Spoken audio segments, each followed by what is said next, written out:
We all love animals. I'm sure you can all think of some scenario in which an animal has benefited your life. For me, it's my dog Asher, who's been a joy ever since I've got him. Now, according to the Humane Society's website, in a section titled Puppy Mill Research, there are nearly 10,000 puppy mills in the US today. For those unaware, puppy mills are businesses in which dogs are bred and sold for a profit. Now, out of these 10,000, not even 3,000 are regulated by the Department of Agriculture.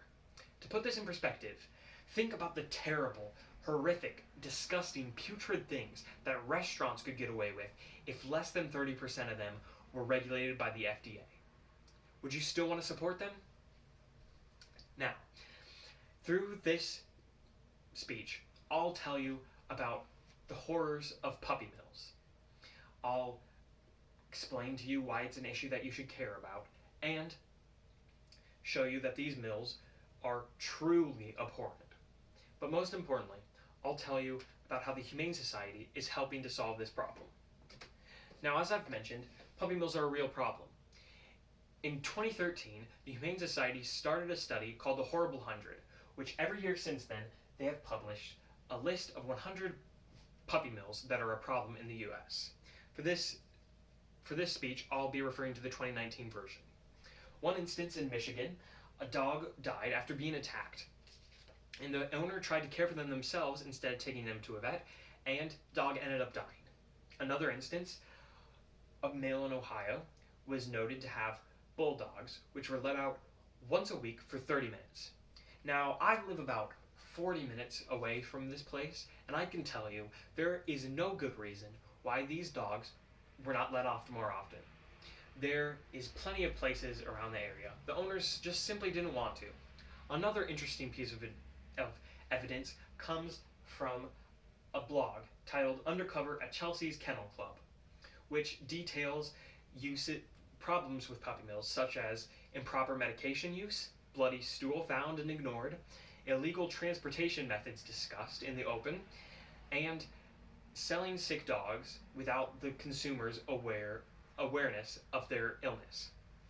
This undercover blog is about 42 pages long and takes place over a month.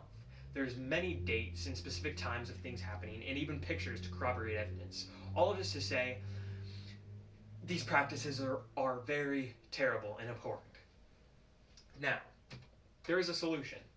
The Humane Society has been around since the 1950s, and they focus on helping animals and specifically trying to end puppy mills. I had the opportunity to interview a friend of mine, Starla, who has worked at the Humane Society for 5 years.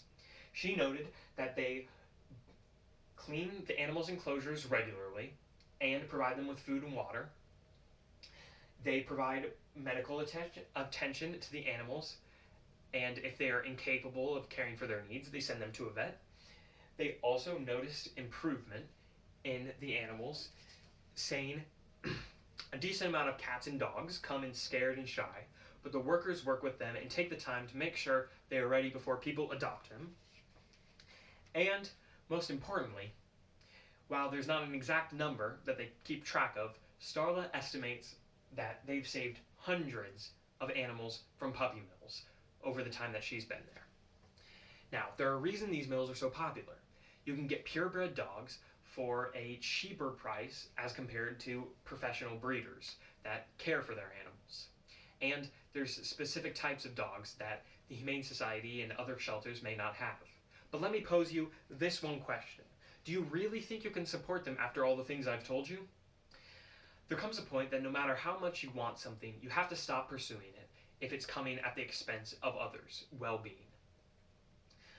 Sure, it may be more difficult to find what you're looking for, and may be more expensive, but that's a small price to pay for the atrocities that these places commit. Now, imagine a world where the Humane Society and other shelters don't exist.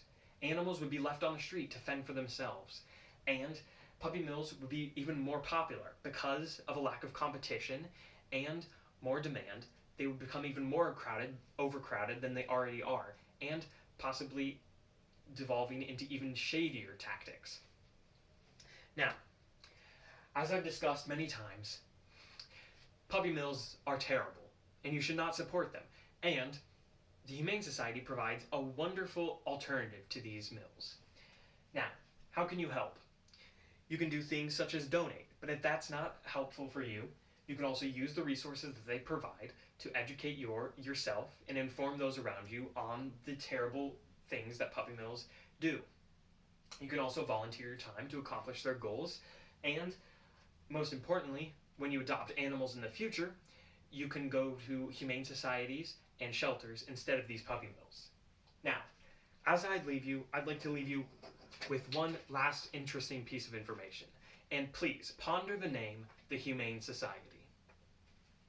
Now, by stopping this form of animal cruelty, we're truly making the world a better place. And I believe it's important to push for the changes that you want to see in the world to impact your life and the lives around you.